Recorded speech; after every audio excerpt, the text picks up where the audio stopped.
AM House of Fragrance. We deal in all types of fragrance, mists, lotions, creams, shower gels, face and body oil perfumes.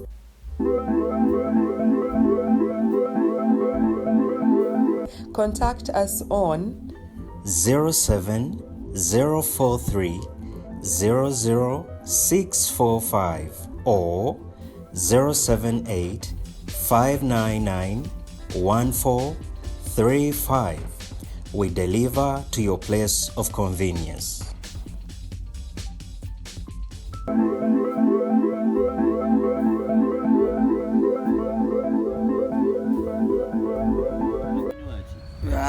Ngenda kunywa sibe ekyokunywa. Ebintu bye kugamba tuli mu kamera otandise ebintu byo. Kakati abantu lwaki tubabuulira ky'oba ogenda kunywa? Nti olunaku lwamandi yange neyagale kubaze sirina mbwa. Nange sirina mbwa naye ate tulina okubeera bakakkamu nga tukola. Tukwaniriza ku mukutu gwaffe omuganzi okumanyikiddwa nga Uganda Mukamooli amanyi ndoboozi wa Mtantam Jimso number 1 Chiboya Maxwell Junior. Sina nnyo ssente omuganda wange ansingako naye ate muleeta tunyumyamu ensonga ez'enjawulo. Akantu k'otangambye nakubuuzizza James Proper nga mulaba ku ggwanga. James Proper ekisooka 1 yamanya abamidia ba Uganda bwe batambula. Bamidia ba Uganda bagala nnyo okujja okwogera ku full figure, okwogera ku bajjo, okwogera ku shiba oshegedde nebeerabira where the future is. James Proper kimusibisa ku nnyonyi n'atambula okuva kwawo ssebo. Abantu bateegera kye bayita digito. Gundi ojja kutunuulira nti tuli mu digital era kati ako kayiwe mugundi whereby oleme butamulabisa bulungi musajja wange leeta nze siina tabbu bannange omanye wobeera ku parking ebyokunywa bijja tomanya manager Gerard engeri gyakikolamu naye manager Gerard embeera eno gikyuseemu abantu batandika okuba nti tujja ate nga wano ku parking manager ono bamuyita manager Gerard musajja wa Bobi Wine nnyo bw'omwogerako anyiiga kati ate bw'otunulira Mourinho wogirani bonna basajja ba Bobi Wine. So tubeera ku parking Monday to Friday. Mourinho yagenda n'angamba ayagala nnyo Bebe Cool naye talina wakyogerera wano kibagitema mugobe. Mukazi wange tasobola kwagala Bebe Cool ekyo kyokimanyi mpozi nga taba wange mukazi wange tasobola kwagala Bebe Cool. Omukutu gukyali gumu gwa Uganda Mukamooli tubadde tukyanyumya ku mboozi wano eno mpolampola ne Jonathan manyi bitukwatamu ne tugamba ayi katunyumyemu mpolampola. Jonathan omusajja amanyikiddwa nga Gravity Omutujju yavuddeyo n'atutegeeza nti Spice Jana ne manager Roger tebali real era mbu abantu abo balina emitima emibi yadde nga beefuula abalungi wekyudda mu kamera. Gravity yavudde n'agamba nogamba nti ba Spice abo baloga bannaabwe bakwata bannaabwe ebigere naye bwebatunula wano we bajja mu kamera beegonza era Gravity yavudde n'agamba nti Spice ne bwe batajja ne Roger ne bwe batajja ku concert yegenda okubeerayo balina kusomezi meka October ne bwe batajja tasalwa kubanga tebali real. Tutandikirawo industry edogo obutakwatagana why Spice Jana omuntu alese Juliana omuntu alese buli omu kankubuulire kino Gravity agenda kulwana nnyo n'ekigambo kye lwakuba nti Gravity yesajja bino ebya street law bullo oba mukyagadde oba temukyagadde yajja kyogera naye ng'amazima gali nti agenda kulwana n'ekigambo kyekyo kubaka Spice era bino byetwogerako Jimuso omuyimbi weetaaga good PR weetaaga okuba ne ttiimu weetaaga okuba ne management ng'ekola by'erina okukola. Kati Spice ebintu byetolina ngeri gy'ogenda gamba nti oli wambwa yalese Katikkiro atudde wali Juliana abantu kwe baludde okulagako kati Spice laba ekimuletesa Juliana ekisooka abala nti Juliana representing old school. Yes. Halima Namakula representinga ki old school ne bajjajja bafu old school inti alese emijiji alima Joanita Kawalya Eddie Kenzo okitegeera nakulaga nti bebe kuru amulese nakulaga nti Eddie Kenzo amulese Shiba abantu gwe bagambye nti banange Shiba bichi Shiba namuinvitinga ne bali reconcilinga no reconcilinga awo oba kya kamera oba siki kuba nze manye kyabawula competition bonna oba olabye nti balwanira kyani nambe mukyala asinga wamanyi mu Uganda okitegeera competition ekyo ekireeta si nsonga gwe okiraba mu ngeri ki nti oba Shiba muneneko oba ne Spice for some reason buli woyogera ku bakyala wano e Uganda ate si wano wokka nti nebweru waalyo kati okitegeera kati competition yali ereeseewo ebyo era bino biyinza okuba bya kamera naye era basigala bukompitinga eno somehow kuba omuziki guyina okusigala nga gukola ki buli competition webeerawo muwaako kye mweyongerako nemusobola kugamba tuli bakyali nze kati ebiruubirirwa akati asita tuli ba mukwano kakati gravity nga wembadde nkugamba nti ekintu kyekigenda musumbuwa abantu ogenda banyonyola otya omuntu aleeta abantu nawe omuntu akyogedde wa industry nalabye nina Rose naziza zioni yaliko ogwo omukolo n'abalabye nga bamuwagira nga bagamba kituufu abantu abalina emitima emibi era nga bakwata bannaabwe ebigere bazizi nabalabye mu katambi gravity nga wayogera nga bo basekaseka nga basekaseka gravity nga kituufu yatopo sekugambye babi bambwa ne bamugamba nti mannaye kati nga kugundi tebajja mwana balingana kitegeera kakati bimunjuki mannaye gravity naye agenda sanga obuzibu okukakasa abantu kuba Spice ekisooka ojja mulaba ewa Babi ng'amubiginga up ojja mulaba ewa Jose ng'amubiginga up ojja mulaba ewa Bebe ng'amubiginga up ojja mulaba nga ali ne ba B2C ng'amubiginga up ojja mulaba Eddie Kenzo nga bakiringa omulaba ne bakingisaha nga bali mu kwegiraagira ziza bafana wakasanga nga okitegeera ng'embeera eri awo banyumyanyumya ebiboozi ekikulaga nti okujjako nga bannange twagala okukozesa egundi sigala ku kamera omuwala oli ayambadde UPL omwesonyiwe waliwo bagamba nti akabonero akalaga ekirabika ekyo ekitalabika esakuramentu okitegeera okujja kuba tunagenderako obwo obubonero naye as far as the public is concerned bwekibanga kituufu gravity byayogera kirungi nnyo Spice team yekyekoze okuleka Spice nga public emulabanga omuntu akwatagana n'abayimbi bonna omuntu w'abantu kuba tolina ngeri gyogenda tunyumiza nti wambwa waki naye nga biraga kirala kakati wabanga aloga naye nga ate asigala alaga nti akwatagana n'abantu oyo aba mulogo mulungi okitegeera ng'eddogole teritta nga Museveni watera okugamba nti dikiteeta oyo amazeeko ebbanga nga bamulonda bulungi ateeka kubanga dikiteeta mulungi tikuba abantu baba mulungi naye kati ne Spice naye waabanga ddala akola ebyo ebintu oba wambwa mu ngeri ki gravity gyakyogeramu ateeka kubanga muntu mubi omulungi ate njagala naye chemistry omulaba Spice wasanga abantu nkimanyi bulungi oba sanzani chemistry ebeeraawo kati Spice omulaba talina njawulo na Palaso wennaku zino nti Palaso kizibu nnyo ogamba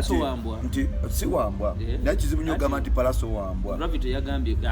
otegedde nti ajja kugamba agamba anko kizibu nnyo osanga Palaso mu mazima ddala Palaso oyo by the way jimuso kino nze Palaso takingambangako naye Palaso omu ku bantu bwe yakomawo wano bwe na realizinga nti yali ayagala okufa yali Bebe Cool era okumanya Palaso yayogereranga bulungi ng'ayogera bulungi paka Bebe Cool oba yakola statement kyawo ku Palaso characters nga watandise okulwana lwanaawo kati Palaso waavaayoko n'alyoka amuddamu naye era mu respectful way okitegeera ngamba omwana ono Palaso nga kwegamba ebintu bino ebyo byokulwanalwana olumu ndowooza busungu naye omulaba nti siye muntu kuba omulala yenna yali agenda kuyingira bebaawo buli kanaku naye Palaso yavaayo n'akyadressinga nekikoma nadda ku bibye okitegeera ekiraga nti omwana oyo Palaso alina weapon yonna esobola okumusindika ate n'ekirala Palaso oyo ndowooza ebbanga lyeyamalako mu gundi omala n'orealizinga n'ogamba naye kale oli ajja kunkuba oba akoze kino naye tukyadressinze tutya netumuvinga move on netugenda mu maaso so mugeremu oba endala Spice naye nkugambye bw'omusanga ne Palaso ogamba bano bannaye okimanyi nti abayimbi abasinga abasajja bw'obalaba ne Spice ogamba nti waliwo ekyatambula ebyo byangu bangamba abikola nnyo ennaku ezabadde nandwe ebyo byangu okitegeera ebyo byangu ebyo bya Spice ebyo byangu batugamba oba Gravity yanyigira mu ange ayinza okuba nga yanyigira naye si kyekyo waliwo njagala tutulire ensonga ya Gravity tuze ku positivity ya Spice nti already abeera mu kamera abantu alaga nti alina abantu era ali hambo nebisigaddewo naye ekirowoozo kya Gravity nakyo tutunulemu ku saidi eri is it possible okuba nti Spice alina byakoletegerekeka nkulaze nti senga tubadde twagala kukwata Spice ensobi tubadde tujja zino kulaba naye kakati Gravity bya raising kugamba biringa sacramento akabonero akalaga ekintu ekirabika ekitalabika kakati nga bakugamba nti matrimonio oba kusigirwa kw'abalwadde amasacramento confirmation just bubuni ninga ekintu ekirabika tekikola kati ali mukuyambako Spice kumusigaza mu trending okugezaako okuba nti apushinga oba n'ekirala Gravity ate ayinza okuba ipi okimanyi tebagiwa gundi tebagiwadde attention sinenyimba eziriko Shiba yazitwala manyiko boss na emergency olwakamini ziri zitya zona naziwulira ojondeetera enziwulire zirina yayimbye bulungi teyayimbye bubi bambika Spice kafaako kayimbye bulungi enyimba zaako omanyi ekikulu luli twamuwa maireji yagundi ya EP nankwate twali tetugiwulira kuliko ennyimba 7 noni era ka Spice nsuubira nti kajja topinga guno omwaka ate ne Gravity ekirala ayinza okuteekawo ekyo you create controversy to push his concert nti kuba kwagala gwe Gravity naye ate n'ekirala wayinza okubaawo abataagala Spice kati abataagala Spice nabo bajja kweyiwayo egundi October naye ng'aba atandise mangu okuriyetingawo ekintu kuba kati jukira Spice yabadde amawulire agabuutikidde nga tuze mu mazima Gravity mu bantu batayagala mu Uganda bali bantu babiri kuliko Bebe Cool naturally me I'm sure Gravity gave me money at lafters ngekyaliwo nagamba yemonkubire nga nkyawandika amawulire give me money omulala yomukuba Spice ate Spice yakamukyalina kuzibu tomubulira Spice agamba nti balina byebakola ebitasaana ne Roger n'ekirala ekimuzalayisa gundi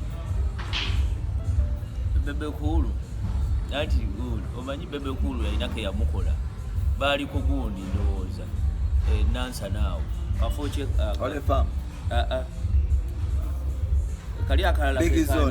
Big Zone nga Gravity yakajja bambi Bebe Kulu nasooka n'agamba nti sooka oveeyo gwe Zike nze nnyimbe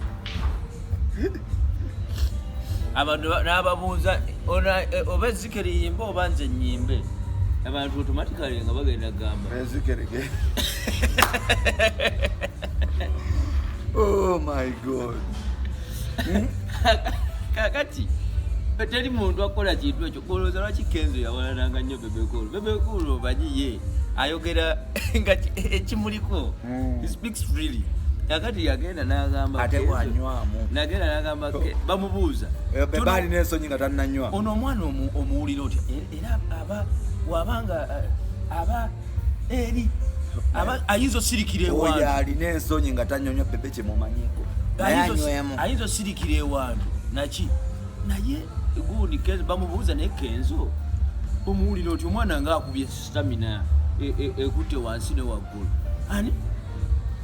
Kenzo kakati mbadde ndowooza ombuuza abayimbi naye oyo dansa muzinyi era akoze bulungi nnyo mu kyokuzina kwe tumusiimye okitegeera kakati kati Bebe Kulu ayogera freely kati Kenzo ekyo kyamuwonya alaba akubye stamina abantu bagenda bagira yaliko naye gwe omuzala we nti simanyi dansa so waliwo hate era abantu bangi nnyo ekyo amuwalana nga tabeerangako na mugundi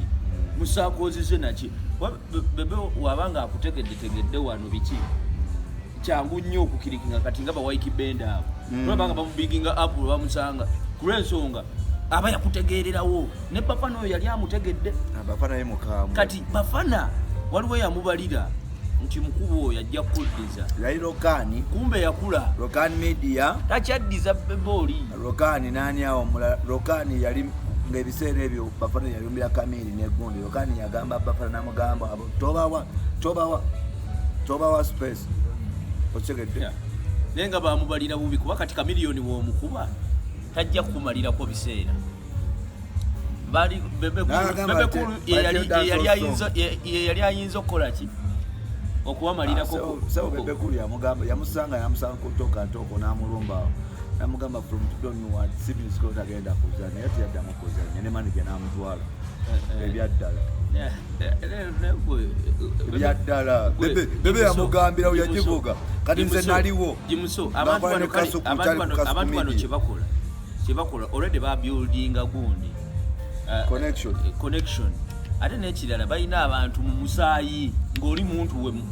bamutonga omwagala mulo kakati nga bona akuba Bebe gwe indirect tomanyi olina bwokuba nganze bwokuba Bobi Wine mpulira bubi bubi nnyo ddala tulabye manager wano ku gundi ate manager tulabye manager mama wetwogedde okubeera ngamba oyo ojja mutwala walala nakyali wafa akola ku kamera ayogera ku Bobi ne Mubiru oyo bamuyita DBX Kabale Muguwa ayinza ottabuka naye Gravity nga agenda kubonaabona n'ekintu kyakana ka space nga kataddewo embeera naye abantu lwaki abantu tebagala abantu boogera mazima mu industry anti amazima nago galina okuba nga gali backed up by facts nze nina abayimbi babiri kati okitegeera okimanyi nti waliwo ekisolo gye twakola ne batukuba strike bayimbi babiri nga bonna mikwano gyaffe ebyaddala ne batukuba strike ne wiiki eri buzo lunaku lwetuvanga wano batukuba strike bonna mikwano gyaffe bonna bakyali baffe tetuboogeddeko bibi nnyo ne batukuba strike beba abantu baweereza mu industry babakuba kati daba kubogerako nti naye amazima galina okuba backed up by facts kati okiraba oli waavaayo n'akugamba nti naye Bafana oyo enjaga nayo yamwonoonera kariya enjaga yamwonoona nnyo okitegeera oyo nagamba King Sawa baataddeko andi kati enjaga egenda kukola ki bw'obagamba abo nga batukuba naye okitegera kati abantu oli abadde alaba Kings ono omuyimbi yaŋŋamba kiba tubadde tulina oyo ku buzingazinga gye twabadde ne King Sam naye bannaye akaana akenjaga ffenna tugikuba naye ate kko ekamalawo kakati neŋŋamba tudde mu party 2 nina stole ey'omuyimbi eyagenda eggulu some part of drugs nakwata akaana kamyaka 17 even up to now nkyalina information ne video zirina bamukwata nadduka emisinde bamutaasa omuyimbi ow'ekidonde bye katukomewo mu part 2 kale